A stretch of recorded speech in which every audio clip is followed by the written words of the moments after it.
Hello everyone, good evening. आप सभी का बहुत बहुत स्वागत है आपके अपने यूट्यूब चैनल आदर्श आईएएस एकेडमी पर। तो कैसे हैं आप सभी लोग? Good evening everyone. चलो भाई, एक बार क्लास को शेयर कर दो अपने दोस्तों के साथ में, है ना। अपने दोस्तों के साथ में एक बार क्लास को शेयर कर दो, फिर हम लोग क्लास को स्टार्ट करते हैं। ओके, चलिए जल्दी से शेयर कर दीजिए भाई एक बारी क्लास को। कर दो कर दो कर दो। हाँ, और अगर फर्स्ट टाइम विजिट करें चैनल पे तो प्लीज लाइक कर दीजिए सेशन को। और हाँ, सब्सक्राइब कर लो, बेल आइकन को प्रेस कर लो, ठीक है। और हाँ, इससे पहले जो वीडियोस मैंने करा दिए हैं उनको भी आप लोग प्लीज देख लीजिए, क्योंकि बहुत इंपॉर्टेंट है एमपी जेड के एग्जाम के लिए। ओके, और रोज रात को 10:30 बजे क्लास आपकी 4 तारीख तक रहेगी। ओके, तो कंटिन्यू रहेंगे हम 10:30 बजे 4 तारीख तक, ठीक है। तो उसके बाद अगर आपको क्लासेस चाहिए देन आप कमेंट बॉक्स में बताइएगा कि आपको चाहिए कि नहीं चाहिए। ओके, अगर इतने से इनफ है तो कोई दिक्कत वाली बात नहीं है। ओके, अदरवाइज हम आगे कंटिन्यू करेंगे इफ यू नीड। चलिए, ओके। हाँ जी, तो पहला क्वेश्चन आपके सामने है और इसे हम देखते हैं। फर्स्ट क्वेश्चन आपका क्या कहना चाहता है? Wait a minute.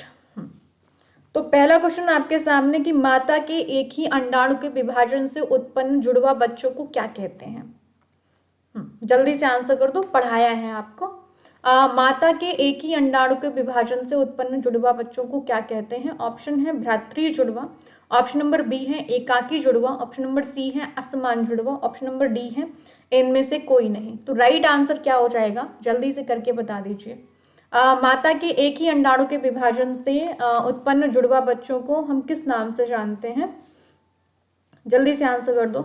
हाँ, जब एक ही एग क्या होता है, डिवाइड होता है उस टाइम पे, जब है ना स्पर्म के साथ में फर्टिलाइज होता है, तो आंसर आपका यहाँ पर बी हो जाएगा, एकाकी जुड़वा। जो भ्रातृ जुड़वा होते हैं वो दो एग, है ना, दो एग एक ही टाइम पे दो स्पर्म के साथ में फर्टिलाइज हो जाते हैं, तब जन्म लेते हैं भ्रातृ जुड़वा। एकाकी जुड़वा दिखने में एकदम सेम होते हैं और भ्रातृ जुड़वा दिखने में अलग अलग होते हैं। ओके, चलिए अगला क्वेश्चन देखिए और आंसर कीजिए भाई जल्दी से कमेंट बॉक्स में। हाँ, कह रहे हैं कि वंशानुक्रम माता पिता से संतान को प्राप्त होने वाले गुणों का नाम है। क्लास को शेयर कर दो, है ना, इतनी कम जनसंख्या क्यों रहती है। फॉर्म पढ़े 11 लाख तुम आते हो, 11 भी नहीं सीधा है। हाँ, वंशानुक्रम माता पिता से संतान को प्राप्त होने वाले गुणों का नाम है, ये कथन किसका है? ऑप्शन है वुडवर्थ, ऑप्शन नंबर बी है Ruth Benedict, option number C है थॉमसन, ऑप्शन नंबर डी है ड्राइवर। तो वंशानुक्रम माता पिता से संतान को प्राप्त होने वाले गुणों का नाम है, एक second, sorry sorry sorry. Okay, मूल प्रवृत्तियां क्या ही कर सकते हैं, है ना। हाँ, तो जल्दी से आंसर कर दो भाई, राइट आंसर यहाँ पर क्या हो जाएगा आपका? हाँ जी, तो करेक्ट आंसर इस क्वेश्चन का आपका हो जाएगा वुडवर्थ, ए राइट आंसर होगा। ये स्टेटमेंट हमको वुडवर्थ ने दिया हुआ है। ओके, कि वंशानुक्रम माता पिता से संतान को प्राप्त होने वाले गुणों का नाम है। ओके, आइए अगला क्वेश्चन देखिए और आंसर कीजिए भाई। ये टॉपिक है पूरा आपका हेरिडिटी और एनवायरमेंट, ठीक है। हाँ, तो वंशानुक्रम का प्रोसेस क्या है, मतलब जो आपका हेरिडिटी ट्रांसफर होता है इसका पूरा प्रोसेस क्या है, सीक्वेंस सही क्रम क्या है? ऑप्शन है अंडाणु शुक्राणु युग्मनज ब्लास्टोसिस्ट, देन बी है शुक्राणु युग्मनज ब्लास्टोसिस्ट अंडाणु, देन सी है शुक्राणु युग्मनज अंडाणु ब्लास्टोसिस्ट, डी है ब्लास्टोसिस्ट अंडाणु शुक्राणु युग्मनज। ओके, राइट आंसर क्या होगा भाई? Process of heredity, process of heredity correct answer, please जल्दी से बताइए। हाँ जी, तो करेक्ट आंसर यहाँ पर क्या हो जाएगा? एग, स्पर्म, देन जाइगोट और फिर विभाजन की प्रक्रिया ब्लास्टोसिस्ट। ओके, ये प्रोसेस होता है आपकी हेरिडिटी का। ओके, चलिए भाई अगला क्वेश्चन देखिए। शेयर कर दो, फिर से बोलूंगी, है ना, शेयर कर दो क्लास को। चलिए, तो निम्न में से कौन सी आनुवंशिक बीमारी हृदय के साथ में जुड़ी हुई है, मतलब हार्ट जो डिजीज हो जाती है किसके साथ में जुड़ी है?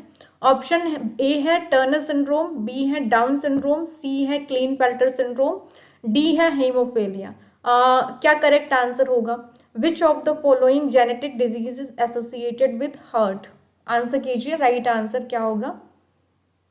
तो करेक्ट आंसर यहाँ पर आपका हो जाएगा क्या, Down syndrome, B right answer होगा। जब 21वां गुणसूत्र अलग नहीं हो पाता है तब डाउन सिंड्रोम होता है, बच्चे का विकास धीमा हो जाता है और हृदय संबंधी विकार होते हैं। चलिए, टर्नर सिंड्रोम ये फीमेल के साथ में जुड़ी हुई बीमारी है। क्लीनफेल्टर सिंड्रोम के बारे में बात करें अगर हम, तो क्लीनफेल्टर सिंड्रोम जल्दी से बता दो भाई, ये कराया तो नहीं है क्वेश्चन मैंने? हाँ, जब आपका एक क्रोमोसोम एक्स्ट्रा हो जाता है, हीमोफीलिया में ब्लड क्लॉटिंग नहीं हो पाती है, और ये चार के चारों आनुवंशिकता से जुड़ी बीमारियां हैं। अगला क्वेश्चन देखो और आंसर करो भाई। हेरिडिटरी जीनियस पुस्तक किसकी है ना? Whose book is the hereditary genius? Options हैं डार्विन, बी है गॉल्टन, सी है लैमार्क, डी है बीजमैन। जल्दी से आंसर करो 10 सेकेंड में, राइट आंसर केवल। हेरिडिटरी जीनियस पुस्तक किसकी है, जल्दी से बता दो, डार्विन, गॉल्टन, लैमार्क या बीजमैन? हाँ जी, तो करेक्ट आंसर यहाँ पर आपका क्या हो जाएगा, बी राइट आंसर होगा, गॉल्टन की ये बुक है। मुझे आंसर करके बताओ, डार्विन ने कौन सा सिद्धांत दिया हुआ है? डार्विन ने कौन सा सिद्धांत दिया है, जल्दी से आप बताइए। सर्वाइवल ऑफ द फिटेस्ट की थ्योरी हमको दी है किसने? चार्ल्स डार्विन ने। इनकी बुक का नाम है क्या, बोलो? द ओरिजिन ऑफ स्पीसीज इनकी पुस्तक का नाम है। लैमार्क जो है वो किसके जनक है, लैमार्क के बारे में बताइए। अर्जित गुणों का हस्तांतरण का सिद्धांत लैमार्क ने दिया है। बीजमैन ने दिया है बीज कोश की निरंतरता का सिद्धांत, ठीक है, नियम। ओके, चलिए, अच्छा अगला क्वेश्चन देखो और आंसर करो। निम्न में से कौन सी आनुवंशिक बीमारी बौद्धिक विकास के साथ में जुड़ी हुई है? ओके, तो ऑप्शन है आपके टर्नर सिंड्रोम, बी है डाउन सिंड्रोम, सी है फेनिलकीटोनुरिया, डी है haemophilia. Which of the following genetic disease is associated with intellectual development? Answer please. हाँ जी, आनुवंशिक बीमारी बौद्धिक विकास के साथ में जुड़ी है, तो राइट आंसर क्या हो जाएगा यहाँ पर? करो करो करो करो, हाँ, तो सी करेक्ट आंसर आपका हो जाएगा, फेनिलकीटोनुरिया। ओके, ये आपका बौद्धिक विकास के साथ में जुड़ा हुआ है। हालांकि आनुवंशिक बीमारी को ठीक करना मुश्किल है, ओके, ठीक नहीं कर पाते, पर इसे हम वातावरण के या पर्यावरण के प्रभाव से ठीक किया जा सकता है, ठीक है। चलिए, आइए अगला क्वेश्चन देखिए और उसका आंसर कीजिए। और हाँ, आप लोग मुझे अनअकैडमी लर्निंग ऐप पर फॉलो कर सकते हैं। कंप्लीट थ्योरी कोर्सेज के लिए अनअकैडमी प्लस को आज ही ज्वाइन करें। रेफरल कोड MK200 से आपको मिलता है 10% का डिस्काउंट। हाँ, अगला क्वेश्चन देखिए क्या कह रहा है। वर्णांधता शब्द का सबसे पहले प्रयोग किसने किया है? ओके, ऑप्शन है फ्रायड, बी गॉल्टन, सी बर्क्स, डी बिने। वर्णांधता शब्द का सबसे पहले प्रयोग किसने किया है? कलर ब्लाइंडनेस है ना, जिसमें हम लाल और हरे रंग में अंतर नहीं कर पाते हैं, लाल और ग्रीन एंड रेड में हम डिफरेंस नहीं कर पाते हैं। हाँ जी, तो किसने दिया है? हाँ, राइट आंसर आपका बी हो जाएगा, गॉल्टन। ओके, फ्रायड ने आपको कौन सा सिद्धांत दिया, जल्दी से कमेंट में आंसर करके बताओ। फ्रायड ने कौन सा सिद्धांत दिया हुआ है? हाँ, तो फ्रायड ने हमें दिया हुआ है मनोविश्लेषणात्मक या मनोलैंगिक विकास का सिद्धांत, ठीक है। बिने के बारे में बताओ, बिने ने क्या दिया हुआ है, जल्दी से बता दो। बुद्धि परीक्षण के जनक हैं बिने, हैं, ठीक है। हाँ, अगला क्वेश्चन है, किस विधि में बच्चे का ब्लड लेकर एक्स या वाई क्रोमोसोम की अधिकता का पता लगाया जा सकता है? मतलब जैसे नहीं, कोई सिंड्रोम है बच्चे को, कोई आनुवंशिकता बीमारी हो सकती है, डाउन सिंड्रोम, क्लीनफेल्टर सिंड्रोम, तो एक्स या वाई क्रोमोसोम की अधिकता का हम पता लगा सकते हैं किस मेथड से? फिल्टरिंग से, ऑप्शन नंबर बी है कैरियोटाइपिंग से, ऑप्शन नंबर सी है उपरोक्त तो दोनों, या ऑप्शन नंबर डी है इनमें से कोई नहीं। राइट आंसर कीजिए। In which method the excess of X or Y chromosomes can be detected by taking babies blood? हाँ, तो करेक्ट आंसर क्या हो जाएगा आपका? ए नहीं होगा, फिल्टरिंग नहीं होगा, राइट आंसर आपका बी हो जाएगा, karyotyping. Okay, B correct answer होगा। चलिए अगला देखिए आकर के, शेयर कर दो एक बार, बुला करके ले आओ इन सबको ग्रुप से। निम्न में से कौन सी आनुवंशिक बीमारी महिलाओं के साथ में जुड़ी है? ऑप्शन है टर्नर सिंड्रोम, बी है डाउन सिंड्रोम, सी है क्लीनफेल्टर सिंड्रोम, डी है haemophilia. Which of the following genetic disease is associated with female या विमेन? राइट आंसर क्या हो जाएगा? कौन सा सिंड्रोम महिलाओं के साथ में जुड़ा हुआ है? आनुवंशिक बीमारी। हाँ, तो करेक्ट आंसर यहाँ पर आपका हो जाएगा ए, टर्नर सिंड्रोम। ठीक है, ये फीमेल के साथ में जुड़ा है। जब एक क्रोमोसोम कम हो जाता है तो महिलाओं में फिर इनफर्टिलिटी यानी कि बांझपन की समस्या आ जाती है। ओके, चलिए अगला देखिए आकर के। इनके बारे में तो मैंने आपको बता ही दिया ऊपर, है ना, तो अब अभी बताने की जरूरत है ही नहीं। अगला देखिए आकर के। प्रकृति पोषण विवाद में प्रकृति शब्द किसको संदर्भित करता है? ओके, नेचर नर्चर डिबेट में जो नेचर है वो किसको रेफर करता है? ऑप्शंस है आनुवंशिकता को, ऑप्शन नंबर बी है पोषण को, ऑप्शन नंबर सी है वातावरण को, ऑप्शन नंबर डी है पेड़ पौधों को। तो प्रकृति पोषण विवाद में प्रकृति वर्ड जो है, नेचर वर्ड जो है, वो किसको रेफर करता है? आंसर करके जल्दी से बता दीजिए। हाँ, तो पेड़ पौधों को, डी। ये प्रकृति, हाँ राइट आंसर यहाँ पर आपका क्या हो जाएगा? तो करेक्ट आंसर होगा हेरिडिटी। ठीक है, नेचर वर्ड हेरिडिटी को डिटर्मिनेट करता है, रेफर करता है, बट अगर हम पोषण वर्ड के बारे में बात करें तो ये वातावरण को रेफर करता है, इन्वायरमेंट को। ओके, अगला क्वेश्चन देखिए भाई और आंसर कीजिए। हाँ, इंपॉर्टेंट स्टेटमेंट है आपका ये। किसने कहा कि मुझे 1 दर्जन पुष्ट बालक दे दो और मेरा मनचाहा वातावरण उपलब्ध कराओ तो मैं चाहूं तो उनको डॉक्टर, इंजीनियर, यहाँ तक कि भिखारी और चोर भी बना सकता हूं? तो ऑप्शन है वुडवर्थ, बी है वॉटसन, सी है थॉर्नडाइक या डी है गॉल्टन। हाँ, आंसर कर दो भाई। Who has said that give me a dozen athletic children and provide my desired environment, if I want I can make them doctors, engineers and even beggars and thieves also. हाँ जी, तो ये सबसे है ना इजी है, तो right answer यहाँ पर क्या हो जाएगा? बी हो जाएगा। ये स्टेटमेंट वॉटसन का है और इन्वायरमेंट यानी कि पर्यावरण के प्रभाव के बारे में बात करते हैं। ठीक है, बी करेक्ट आंसर हो जाएगा। अगला देखो आकर के, लिंग का निर्धारण कौन सा गुणसूत्र करता है? मतलब कि कौन ये निर्धारित करेगा कि भाई लड़का होगा या लड़की होगी? विच क्रोमोसोम डिटरमाइंस सेक्स? ऑप्शंस है XX, बी है XY, सी है XXY, डी है X। तो भाई लिंग का निर्धारण कौन सा गुणसूत्र करता है? हाँ जी, तो राइट आंसर क्या हो जाएगा आपका? करेक्ट आंसर होगा यहाँ पर बी। Okay, XY। ठीक है, XX किस में होते हैं? तो ये होता है फीमेल में, और XY किस में होता है? तो ये होता है मेल क्रोमोसोम। ठीक है, अगला देखिए आकर के। निम्न में से कौन सा आनुवंशिकता का नियम है? Okay, which of the following is the law of heredity? Option है लॉ ऑफ इक्वलिटी यानी कि समानता का नियम, बी है प्रत्यागमन का नियम, लॉ ऑफ रिग्रेशन, सी है विभिन्नता का नियम, लॉ ऑफ वेरिएशन, डी है उपरोक्त सभी, ऑल ऑफ द अबव। तो निम्न में से कौन सा आनुवंशिकता का नियम है? हाँ जी, तो राइट आंसर यहाँ पर आपका क्या हो जाएगा? ये सभी, टी, है ना। मेंडल के ये तीनों नियम हैं आनुवंशिकता को लेकर के। जब समान गुणों वाली संतान उत्पन्न होती तो समानता का नियम लागू होता है। जब एकदम विपरीत गुणों वाली, मतलब एकदम माता पिता से अपोजिट संतान हो, इसे प्रत्यागमन का नियम कहते हैं। और ये जब कुछ गुणों में भिन्नता हो तो इसे कहते हैं विभिन्नता का नियम। ओके, आइए अगला क्वेश्चन देखिए। अर्जित गुणों का हस्तांतरण का सिद्धांत किसने दिया है? Who has given the principle of transfer of acquired properties? Option है बीचमैन, बी है डार्विन, सी है लमार्क, डी है डिगमैन। जल्दी से राइट आंसर कीजिए भाई।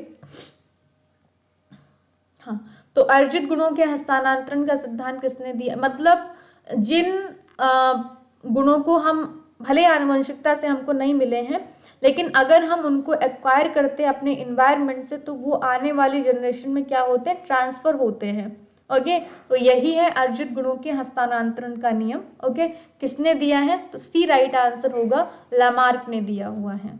ओके, अगला प्रश्न देखो और आंसर करो। हाँ, स्वयं में सीमित दूसरों से बातचीत न करना कौन सा विकार है? Which disorder is limited in itself, not interacting with others? Options हैं ADHD, बी है ASD, सी है GAD, डी है बाइपोलर डिसऑर्डर। तो राइट आंसर कौन सा हो जाएगा? जल्दी से बता दो भाई। करेक्ट आंसर क्या हो जाएगा यहाँ पर? हाँ, तो ये हो जाएगा आपका B right answer, autism spectrum disorder. कल रात को पढ़ाए हैं सारे डिसऑर्डर, ओके, 9 बजे वाली क्लास में वी टीचर्स पे। तो इसमें क्या है, बच्चा सेल्फ सेंटर्ड होता है, खुद में ही सीमित होता है बच्चा। ADHD के बारे में बात करें तो attention deficient hyper active disorder. Okay, इसमें क्या होता है, बच्चा बहुत हाइपर एक्टिव होता है, एक जगह नहीं बैठता है। GAD जनरलाइज एंजाइटी डिसऑर्डर, जो daily day to day life में जो हम एंजाइटी है ना महसूस करते हैं, होती रहती है डेली के कामों में। बाइपोलर डिसऑर्डर है द्विध्रुवीय विकार, जो अचानक अचानक मूड स्विंग्स हमारे होते हैं। ये एक डिप्रेशन है, मैनिक डिप्रेशन के नाम से इसे हम भी जानते हैं। ओके, द्विध्रुवीय विकार। चलिए, तो करेक्ट आंसर बी हो जाएगा यहाँ पर। अगला क्वेश्चन देखिए आकर के, किस बीमारी को राजघराने की बीमारी भी हम कहते हैं? ऑप्शन है हीमोफीलिया, ऑप्शन नंबर बी है वर्णांधता, ऑप्शन नंबर सी है Turner syndrome, option number D है Klinefelter syndrome. The disease of which royal family is called? Options haemophilia, Turner sorry colour blindness, C है टर्नर सिंड्रोम, डी है Klinefelter syndrome. तो right answer क्या हो जाएगा? हाँ, शाही बीमारी या राजघराने की बीमारी किसे कहते हैं? ए करेक्ट आंसर होगा हीमोफीलिया। जब क्या नहीं हो पाता है? ब्लड क्लॉटिंग नहीं हो पाती है। ब्लड क्लॉटिंग के लिए जिम्मेदार कौन सा विटामिन है? देन विटामिन के। ओके, अगला क्वेश्चन देखिए और आंसर कीजिए भाई। जीवन का आरंभ कितने कोश से होता है ना? कितने सेल से स्टार्ट होता है लाइफ? ऑप्शन है 2 कोश से, बी है मल्टी सेल, सी है यूनिसेल, डी है इनमें से कोई नहीं। तो आंसर कीजिए भाई जल्दी से, जीवन का आरंभ कितने कोश से होता है? तो करेक्ट आंसर आपका हो जाएगा यूनिसेल, एक कोश से होता है। जो जाइगोट होता है वो सिंगल सेल होता है। अगला क्वेश्चन देखिए और आंसर कीजिए। द ओरिजिन ऑफ स्पीसीज पुस्तक किसकी है? Whose book is the origin of species? Right answer क्या हो जाएगा भाई? ऑप्शन है डार्विन, बी है गॉल्टन, सी है लैमार्क, डी है बीचमैन। तो द ओरिजिन ऑफ स्पीसीज पुस्तक के लेखक कौन है? राइट आंसर क्या हो जाएगा यहाँ पर? हाँ जी, तो करेक्ट आंसर आपका हो जाएगा क्या? डार्विन। इन्होंने थ्योरी दी है सर्वाइवल ऑफ द फिटेस्ट की थ्योरी, उत्तम जीविता का सिद्धांत, मतलब कि जो बेस्ट है वही जीवित रहेगा। ओके, तो ये हो गया। बहुत से बच्चे कहते हैं कि मैम क्लास के टाइम पे आंसर नहीं करती है ना, तो ये एक समस्या है तुम्हारी, है ना। पर आप क्वेश्चन आंसर कीजिए, वो ज़्यादा बेहतर रहेगा, है ना, देन बातचीत के। आधे घंटे का सेशन होता है, इसमें क्वालिटी है ना, तो क्वेश्चन हो जाने चाहिए, क्योंकि एग्जाम आपके सिर पे है। अगला क्वेश्चन देखिए आकर के और आंसर कीजिए। किसी गंभीर दुर्घटना के बाद उस घटना से जुड़े बुरे सपने आते रहना, ये कौन सा विकार है? OCD है, PTSD है, SAD है, या ऑप्शन नंबर डी GDD है ना। Nightmares associated with that event after a serious accident, which disorder is this? Right answer क्या हो जाएगा? जल्दी से बताइए। हाँ जी, तो करेक्ट आंसर आपका यहाँ पर क्या हो जाएगा? अरे कहाँ मैं पहुंच गई? हाँ, तो राइट आंसर आपका बी हो जाएगा यहाँ पर, PTSD। Okay, B correct answer होगा। इसे फुल फॉर्म अगर हम बात करें तो post traumatic stress disorder. Okay, Hindi में कहें तो पर अभिघातज तनाव विकार। जब हमारे साथ में कोई घटना घटित हो जाए जिसका हमें सदमा लग जाता है, ठीक है, तो ये है आपका PTSD। Okay, post traumatic stress disorder. OCD के फुल फॉर्म की बात करें तो ऑब्सेसिव कंपल्सिव डिसऑर्डर, इसमें हम बार बार कोई बिहेवियर को रिपीट करते रहते हैं। SAD सेपरेशन एंजाइटी डिसऑर्डर, ठीक है, इसमें अलग होने की चिंता रहती है। ओके, GDD है global developmental delay, under 5 years के बच्चों में होता है। ओके, तो ये चीज हो गई। आइए अगला क्वेश्चन देखिए और आंसर कीजिए। Wait a minute. पर्यावरण वह बाहरी शक्ति है जो हमें प्रभावित करती है, ये कथन किसका है? ऑप्शन है थॉमसन, बी है ड्रेवर, सी है रॉस, डी है Skinner. Environment is the external force that affect us whose statement okay. हाँ जी, तो राइट आंसर कीजिए भाई, क्या हो जाएगा? कंप्लीट कोर्स के लिए अनअकैडमी प्लस को आज ही ज्वाइन करें, रेफरल कोड MK200 का इस्तेमाल करें। आइए तो राइट आंसर क्या हो जाएगा यहाँ पर? रॉस। ये स्टेटमेंट रॉस ने दिया है, इंपॉर्टेंट स्टेटमेंट भी है आपका। चलिए अगला प्रश्न देखो और आंसर करो। एकाकी जुड़वा बच्चों को एक समान वातावरण में रख करके किसने अध्ययन किया है ना? जो एकाकी जुड़वा बच्चे हैं इनको एक सेम एनवायरनमेंट में रख करके किसने अध्ययन किया है? तो जल्दी से बता दीजिए भाई मुझे।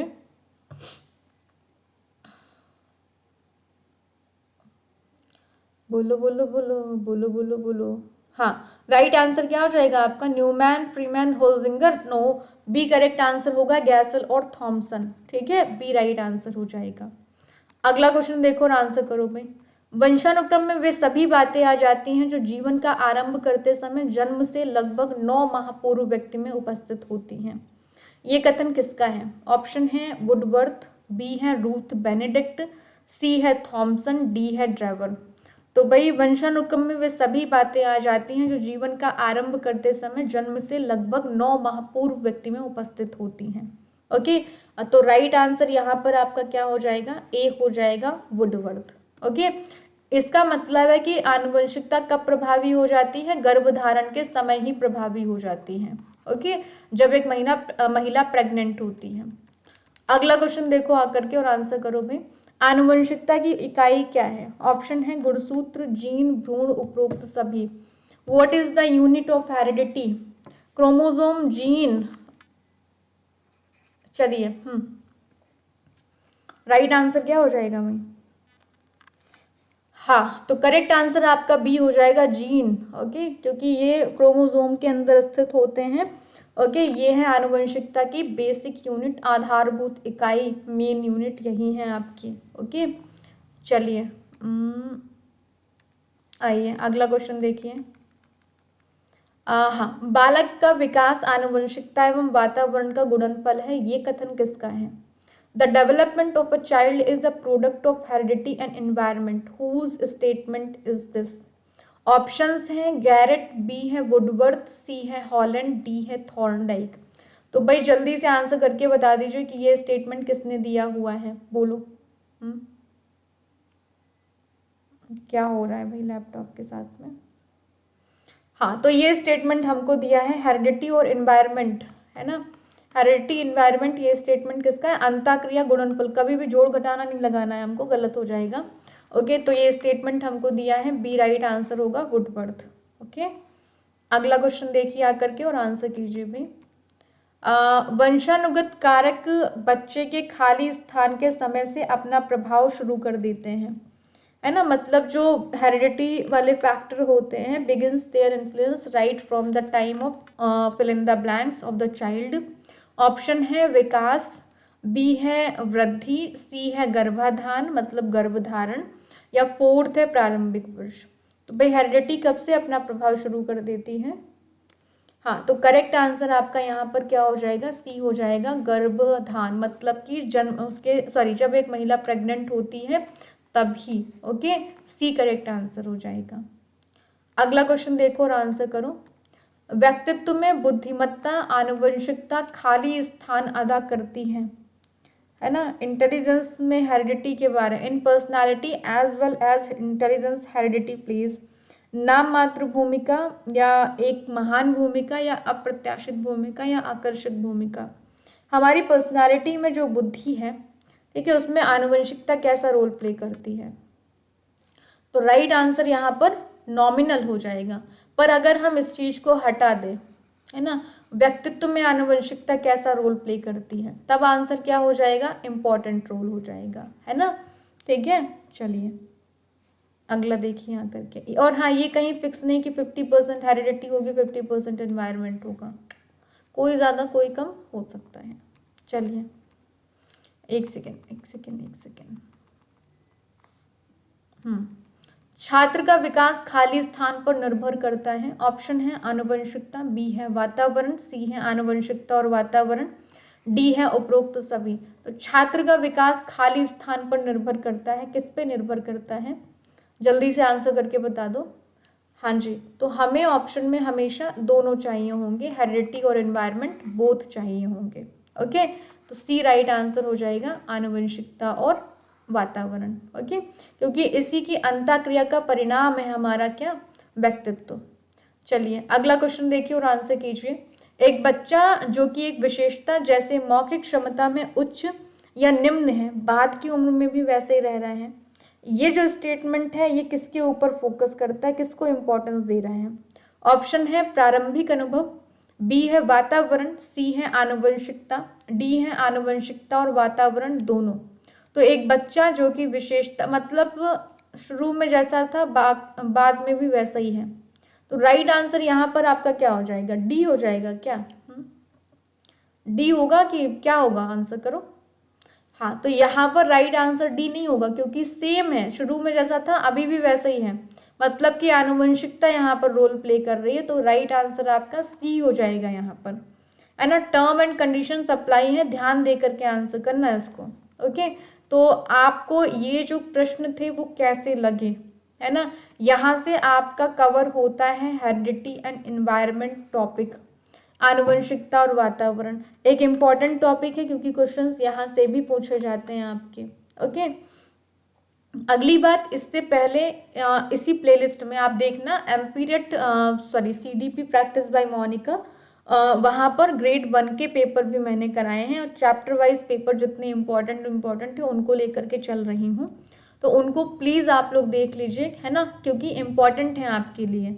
ओके, एमपीरियड का जो पेपर है वर्ग 3 का वो 11 साल के बाद में लगभग हो रहा है। ओके, तो आपको ये चीज़ अब ध्यान में रखनी चाहिए क्योंकि ऑब्वियस सी बात है कि लेवल अप होगा थोड़ा सा, है ना। पेपर अगर आपके 1 महीने मतलब 26 मार्च तक चलेंगे तो इसका मतलब है कि वहाँ पर लेवल चेंज होगा, हर एक पेपर में अलग क्वेश्चन पूछा जाएगा, है कि नहीं। तो इसके लिए आपको तैयार भी होना पड़ेगा और हर एक चैप्टर आपको कवर करना पड़ेगा। हम यहाँ पर ये नहीं कह सकते कि सिर्फ पी आ जाए या किससे क्वेश्चन आ जाएंगे, क्योंकि आपका, है ना, आप हिसाब जानते हैं 1 महीने क्वेश्चन चलेंगे तो भाई सारे चैप्टर कवर करेंगे वो उसमें, और किसी भी चैप्टर से कोई भी क्वेश्चन आपसे पूछा जा सकता है। कुछ टॉपिक ऐसे होते हैं जिनसे क्वेश्चन बनते ही बनते हैं, जैसे कि पियाजे, कोलबर्ग, वाइगोत्स्की, बंडूरा, है ना, लर्निंग मोटिवेशन, इनसे बनते ही बनते। तो ये तो मजबूत कर लो, पर्सनालिटी, मेमोरी, है ना, इंक्लूसिव एजुकेशन, इनको तो मजबूत कर लो, बाकी भी हर एक चैप्टर को आप अच्छे से कवर कर लीजिए, ठीक है।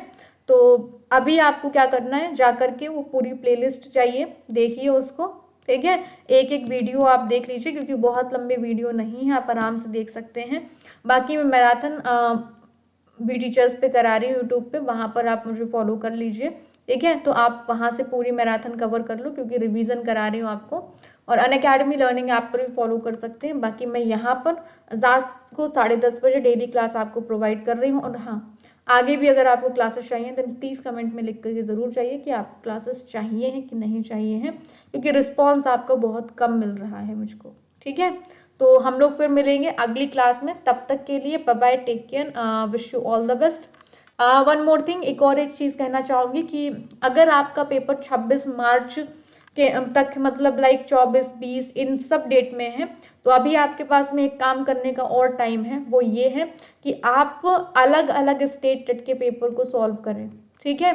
अलग अलग स्टेट टेट के जो प्राइमरी लेवल के पेपर हैं उनको सॉल्व करें, क्योंकि वहाँ से आपको बहुत हेल्प मिलेगी, ठीक है। तो उनको सॉल्व कर लो, जो सीटेट के अभी आपके पेपर हुए हैं उनको भी सॉल्व कर लो, ओके, क्योंकि लेवल अप होगा तो मे बी उस पैटर्न को फॉलो करें, ठीक है। तो तैयारी आप लोग अच्छे से रखिए, बाकी तो है ना, और हाँ, मेरिट में आने के लिए हर एक सब्जेक्ट पे आपको फोकस करना पड़ेगा, आप किसी भी सब्जेक्ट को इग्नोर नहीं कर सकते हैं, ओके, कि हम बस सीडीपी पढ़ लें या सिर्फ मैथ पढ़ लें, सिर्फ ये पढ़ लें, नहीं, आपको पांचों सब्जेक्ट पे प्रॉपर फोकस करना पड़ेगा, तब जा करके हम मेरिट लिस्ट में आते हैं, क्योंकि ये सिर्फ क्वालिफाइंग नहीं है आपका, इसी के बेस पे बनती है मेरिट, ठीक है। चलिए ओके, कल फिर हम लोग मिलते हैं रात को 10:30 बजे। Thank you so much. Please daily class लीजिए, और नहीं आप ले पा रहे हैं अगर लाइव क्लास तो रिकॉर्डेड आप देख लीजिए, कोई फ़र्क नहीं पड़ता, बस आपको चीज़ें आनी चाहिए, ठीक है, ये मैटर करता है आपके लिए। Thank you, bye bye, take care, good night.